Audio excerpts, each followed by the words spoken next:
अल्हम्दुलिल्लाह बड़ी ऑफ़र मिल गई, बड़ी लॉटरी लग गई, अल्लाह का शुक्र अदा ना करूं तो क्या करूं।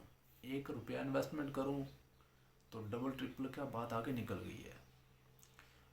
लोहे के भाव सोना मिल गया है। यकीन मानिएगा 1-2 घंटे काम करें ना तो पूरे दिन का मुआवजा मिल गया है।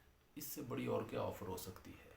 तो फिर अपने रब का शुक्र अदा ना करूं, क्योंकि हुजूर जान आलम का उम्मती जो हूँ, हुजूर सल्लल्लाहु अलैहि वसल्लम। तो रमज़ान शरीफ आ गया है। एक नफल पढ़ें तो फ़र्ज़ का सवाब, और फ़र्ज़ पढ़ें तो 70 फ़र्ज़ों का सवाब। 1 रुपये का अजर जो है वो 700 गुना तक। और फिर रमज़ान के आखिरी अशरा जो है, ताक रातों में शब कदर जो, उसके तो फिर क्या ही कहने। एक रात की इबादत जो है वो 1000 महीनों की इबादत से बेहतर है। इससे बड़ी ऑफ़र क्या हो सकती है। अपने रब का शुक्र अदा करो और इस ऑफ़र को एंजॉय करो।